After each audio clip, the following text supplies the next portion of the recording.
Hello everyone, welcome to today's video. So today I'm going over some news in the Georgia Senate race, and that is that more than 1.6 million votes have already been cast in the Georgia Senate race so far. Now this article comes courtesy of CNN Politics. This was released on December 22nd, 2020. As of today, I'm recording this video on December 24th. By the way, Merry Christmas, Merry Christmas Eve as well if you celebrate that. If you do not celebrate Christmas, happy holidays and have a happy new year as well. So I'm putting this out that there are 1.6 million votes cast in Georgia in the Senate runoff election so far. And there are still 2 weeks to go until Election Day. And most of the votes that have already been cast are early in-person votes, early in-person voting locations. So we're seeing a much lower turnout of vote by mail in this election than in the presidential election. So the wave of early voting in Georgia, according to this article, runoff mirrors high turnout ahead of the general election in November. About 1.9 million Georgians had cast ballots at this point in early voting for the presidential election. So at this point, if you put them side by side together in a graph, there's only a difference of 300,000 votes between the presidential election and the Senate runoffs at the same proportional time, which is very good for voter turnout. The question is, we don't know who's coming out to vote. Is it Democrats coming out to vote, or is it Republicans coming out to vote? We won't know until the results start getting counted, but we know a lot of people are turning out to vote. As we know, these runoffs are going on because neither race was able to get more than 50% of the vote. The two Republican incumbents, Senators David Perdue and Kelly Loeffler, are being challenged by Democrats John Ossoff and Raphael Warnock. These races are considered very close and considered toss-up races at this time. And I also keep it in that toss-up, maybe tilt Republican, but toss-up category as well. If the Democrats are able to win both of these currently Republican-held seats, that'll put the Democrats at a 50-50 Senate tie, in which the new president-elect, assuming that she is the new vice president-elect, I don't know why she wouldn't be, but Kamala Harris, barring any unforeseen change, Senator Kamala Harris will become vice president. She'll break all ties at 50-50, and that'll be a split Senate chamber. We haven't really seen this in a long time. We haven't seen this in my lifetime for sure.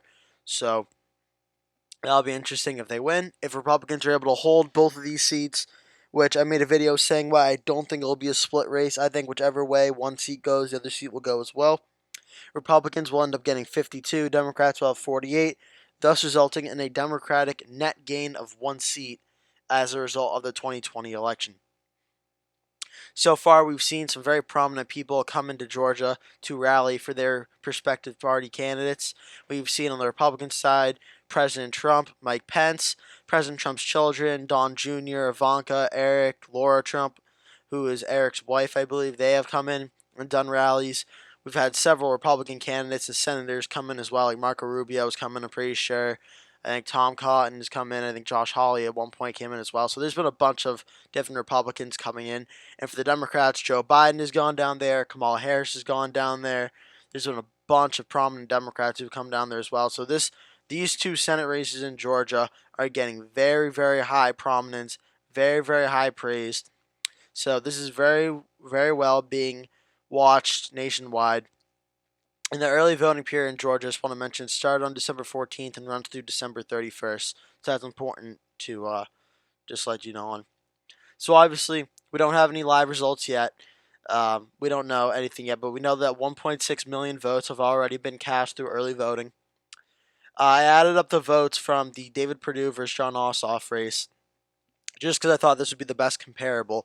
After adding them all up, I got 4.837290 million votes, so about 4.83 million votes for the Senate race.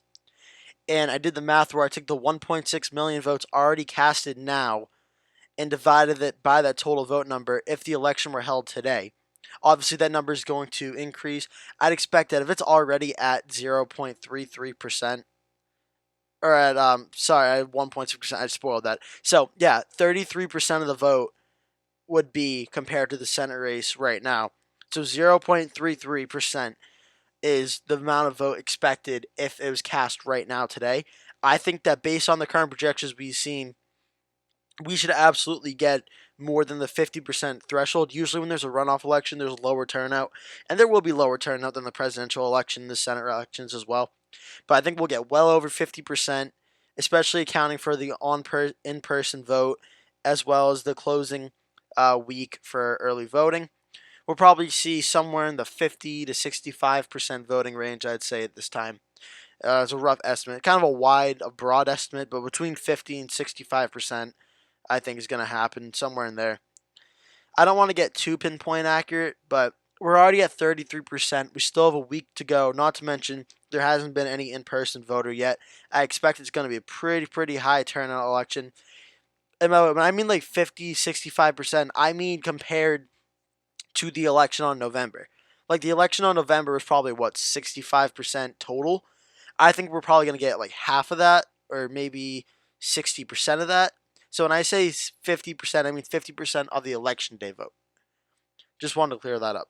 So yeah, 33% so far of the election day vote is voted. I expect the number to go up. I think it'll get close to 50%, between 50 to 55, 60, 65 probably being the max, but I certainly could see that be happening as well.